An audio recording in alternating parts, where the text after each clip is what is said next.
Hi, how's it going? This is June 30th, 2018, and we are now halfway through this year. Congratulations to everyone who's made it through half of 2018, which is just about everybody. So I'm making a video today about something that nobody else probably will ever make a video about. And I dare say very, very few people still have these, but I'm making a video today about the handy counter. Now, because I'm kind of a ways from the camera, I've got to get up and move closer to the camera so you can see this. This is the handy counter, and as you can see, it has 4 buttons and 4 numbers displayed here. So this one is for $10, this one is for $1, this is for 10 cents, and this is for 1 cent. So if you have something that's $10, you push this down, and I'll explain this more later. If you have something that's $1 here, you press this one down. Let's say you have something that's $11, then you press the 10 and the 1. If you have something that's $22, you press this twice, and you press this twice. $22. Something that's 10 cents, you press this once, and if you have something that's pennies, you have 5 cents or something, 1, 2, 3, 4, 5, that's it, okay? So, I'll explain this now and some of the history behind it. Okay, and please excuse the cast and the crutches. I will explain very briefly why I have those at the very end of this video. So the handy counter, as you can see, it fits very nicely in the palm of your hand, and you can just, click away as you're using it. But the main reason why people use these, and I think they came out like in the late 60s or maybe mid 60s, I don't know, I was far from alive in those days. But I'm roughly 40 years old now. I'm starting to get old, so I thought I would make this now, because if I made it any later, I would really be thought of as an idiot. So anyway, so these came out like in the late 60s, I would venture to say, and they were very popular in the 70s and 80s. For about 20 years, I think these were used relatively often. By the time the late 80s rolled around, and getting close to 1990, these were gone because pocket calculators were by that time affordable. And when these came out, there were no pocket calculators, and even after pocket calculators came out, they were very expensive, like $200 each in the 70s when they first came out. Just like iPhones were like what, $800 or $900 when they first debuted in 2007.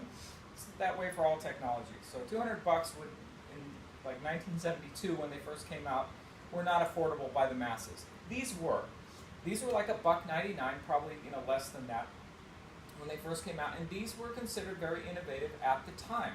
Plenty of people used these. I used to see, especially like older women who were on a budget, they would be grocery shopping and they would use these. Now, not every single woman, would use these. I never saw any guys using them, but I would see, older women using them while they were doing their grocery shopping. And why use one? Well, no pocket calculator, but you could tell what your grocery bill was going to be like to the penny, as long as you didn't go over $100. You could tell what it was going to be by the time you got up to the cash register. Or, I guess, if it did go over, the highest this can go is $99.99. If you go 1 cent over, then it's like the odometer in a car. It's turned over once, and if you have like $112 of groceries, then it's gone over once, and now you're like you know that you're over $100, and you're like at $112, $130 or whatever. And if it turns over twice, then But in those days, grocery bills were usually well under $100. I grew up in a family of 3: my mom, my dad, and me. And really, when we'd go to the store, my mom and I, the bill for the groceries, or the tab at the cash register, was always like $47 or $51. I remember one time it was $111.49, and we told my dad about it, and he just about had a heart attack. It's like, what? That's like 2 weeks worth of groceries. What the hell did you buy? So anyway, my mom didn't have one of these. She did not. She was not that geeky, and she, like a lot of women, she's not concerned about how much money she spent to this day. So she never had one.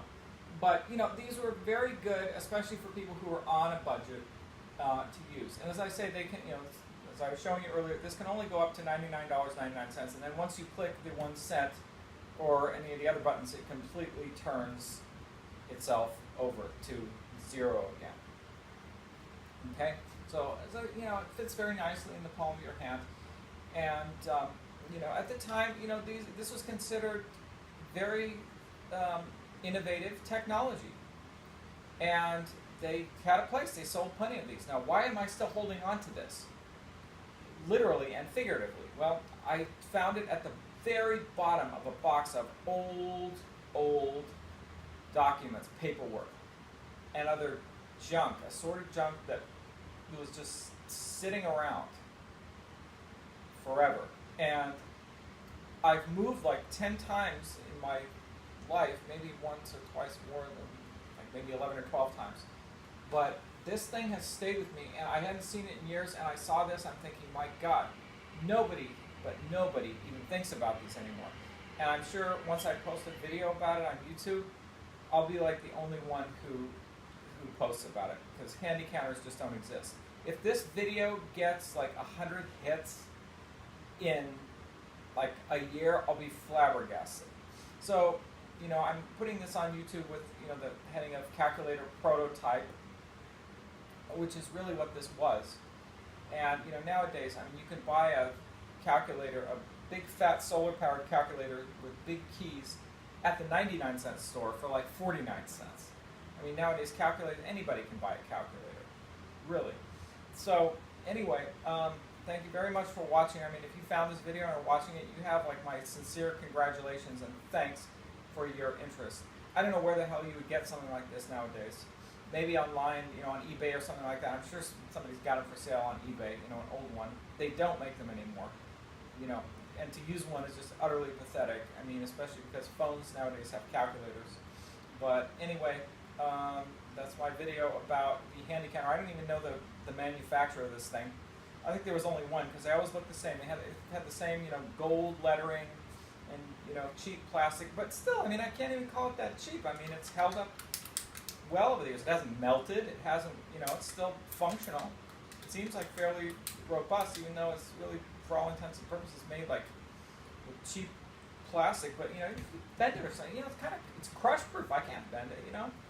Anyway, it's like, can be thrown on the ground and still not break open. Anyway, so again, thank you for watching. And if you're wondering about the casts and crutches, I'm at the last stages of getting over an injury that I had over Memorial Day weekend. I was jogging and I tripped and fell into a pothole. Well, my foot did anyway, and I sprained my ankle really badly, and actually had a hairline fracture too. And I will be out of this boot next week. My knee actually right now is the thing that's most painful, but anyway, my doctor said I can stop using this next week when I start physical therapy. So this is the kind of thing you do when you're recovering from an injury and you're in a cast and crutches and you're kind of housebound and not going out on crutches and, you know, going out and doing all that much other than like going to and from work. So anyway, thank you very much for watching, and God bless the handy counter, and have a great rest of your year. Bye.